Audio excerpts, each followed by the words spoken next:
नमस्ते दोस्तों। मेरा नाम पूजा है और मैं 16 साल की हूँ। मेरी दुनिया बहुत ज्यादा थी। पापा, मम्मी और मेरा छोटा भाई आरव, जो अभी 5वीं कक्षा में पढ़ता है। हम सभी नोएडा के एक मध्यम वर्गीय लेकिन शांत कॉलोनी में रहते थे। हमारे घर में खुशियां भरी रहती थीं। मम्मी का मुस्कुराता चेहरा, पापा की साइकिल पर सब्जी लाने की आदत और आरव की मासूम शरारतें, सब कुछ सामान्य चल रहा था। लेकिन तभी हमारी कॉलोनी की शांति को एक सन्नाटे ने छू लिया। हमारे ठीक बगल वाले फ्लैट में दो नए किराएदार आए। एक अधेड़ उम्र का आदमी और उसकी 16-16 साल की बेटी। धीरे धीरे पता चला कि आदमी का नाम रामलाल था और वह पास की एक प्राइवेट कंपनी में नौकरी करता था। उसकी बेटी का नाम रश्मि था, एक शांत, उदास और रहस्यमयी लड़की। रश्मि के चेहरे पर अजीब सी वीरानी छाई रहती थी, जैसे कोई गहरी पीड़ा उसे भीतर ही भीतर तोड़ रही हो। मैंने कभी उसे मुस्कुराते हुए नहीं देखा। उसने किसी भी पड़ोसी से आज तक बात नहीं की थी। जब भी रामलाल काम पर चला जाता, रश्मि पूरे दिन कमरे में बंद रहती। मैंने कई बार कोशिश की उससे बात करने की, कभी दस्तक दी, कभी बाहर से आवाज लगाई, लेकिन दरवाजा कभी नहीं खुला, जैसे वह किसी अनजाने डर में कैद थी। एक दिन कॉलेज से लौटते हुए मैंने देखा कि रामलाल उस दिन ऑफिस नहीं गया था। दोपहर के करीब 2 बज रहे थे।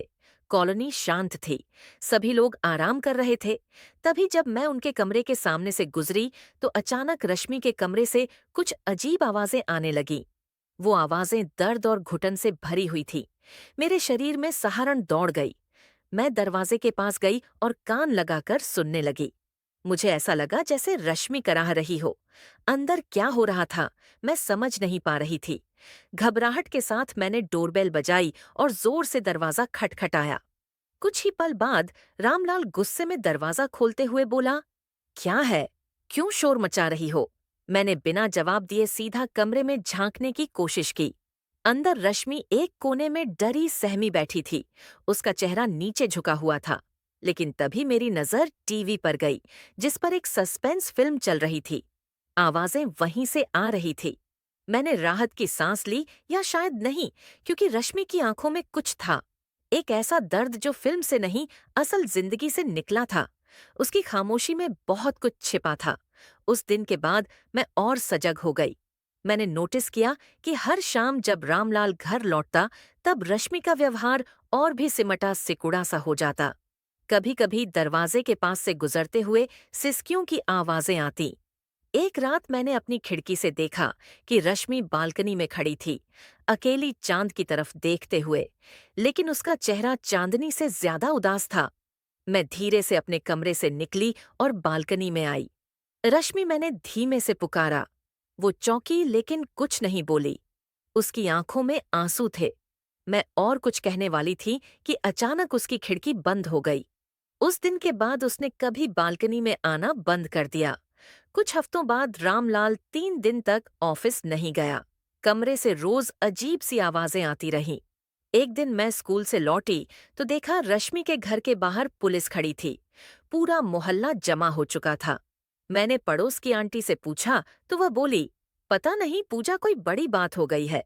रश्मि ने खुद पुलिस को फोन किया है।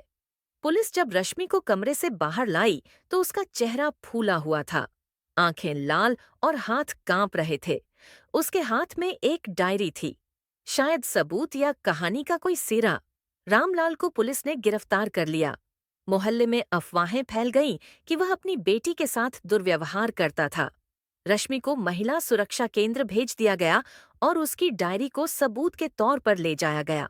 मैंने उस दिन पहली बार देखा, रश्मि ने मुझे एक नजर देखा। वह नजर जो कहती थी, तुमने सही वक्त पर दरवाजा खटखटाया था। रश्मि को महिला सुरक्षा केंद्र में आए कुछ महीने हो चुके थे। उस शांत और भयभीत लड़की के चेहरे पर अब थोड़ा सुकून दिखाई देने लगा था। समय के साथ वह अपने कमरे से बाहर निकलने लगी थी। कभी कभी लाइब्रेरी जाती या महिला केंद्र के बगीचे में बैठकर आसमान ताकती। मगर उस दिन कुछ अलग हुआ था। सुबह के वक्त जब सभी महिलाएं नाश्ते के बाद अपने अपने कामों में व्यस्त थीं, तभी सिक्योरिटी गार्ड पुष्पा ने देखा कि रश्मि बगीचे के एक कोने में खड़ी होकर लगातार उल्टियां कर रही थी। उसका चेहरा पीला पड़ चुका था और वह लड़खड़ा रही थी। रश्मि बिटिया, क्या हुआ तुम्हें? पुष्पा ने उसके कंधे पर हाथ रखा। रश्मि ने सिर उठाया। आंखें नम थीं, होंठ कांप रहे थे। मुझे नहीं पता दीदी, बस खट्टा खाने का बहुत मन कर रहा है। नींबू आम। वो कहती कहती बेहोश होकर जमीन पर गिर गई। पुष्पा घबरा गई। फौरन महिला वार्डन मीना जी को बुलाया गया। रश्मि को बेड पर लिटाया गया और महिला डॉक्टर को बुलवाया गया। डॉक्टर ने रश्मि की पूरी जांच की और कुछ ही देर में वह चुपचाप मीना जी के पास आई। मैम, रश्मि 3 महीने की गर्भवती है। मीना जी का दिल थक से रह गया। क्या? लेकिन यह कैसे हो सकता है? उसकी तो शादी भी नहीं हुई। डॉक्टर ने गहरी सांस ली और धीमे स्वर में कहा, लगता है रश्मि के साथ कुछ बहुत गंभीर हुआ है। उसे भरोसे से पूछना होगा। रश्मि को जब होश आया तो मीना जी ने बहुत प्यार और धैर्य से उसे पूरी बात बताई। रश्मि पहले तो हक्का बक्का रह गई।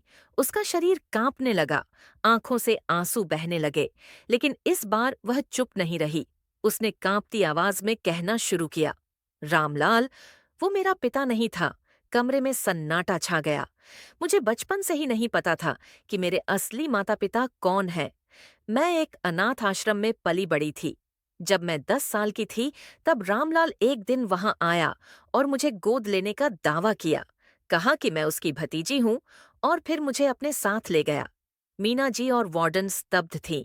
रश्मि आगे बोली, शुरू में सब ठीक था, लेकिन जैसे जैसे मैं बड़ी होती गई उसका व्यवहार बदलने लगा। वह मुझे बाहर जाने नहीं देता था, किसी से बात नहीं करने देता, और जब मैं सवाल पूछती तो चुप करवा देता। मारता भी था। अब रश्मि की आंखों से आंसू थम नहीं रहे थे। वह रुकी, फिर बोली, मुझे नहीं पता कि यह कब हुआ, कैसे हुआ। बस कुछ महीनों से मुझे अजीब लग रहा था। अब समझ में आया कि मेरे साथ क्या हुआ। महिला वार्डन मीना जी ने तुरंत पुलिस को सूचित किया। रश्मि की मेडिकल रिपोर्ट सबूत बन गई और उसकी बयानबाजी रिकॉर्ड की गई। रामलाल पहले से ही पुलिस की हिरासत में था, लेकिन अब उस पर एक और गंभीर आरोप जुड़ गया, नाबालिग के साथ शारीरिक शोषण का। रश्मि की कहानी जब मीडिया में पहुंची तो पूरे शहर में हलचल मच गई।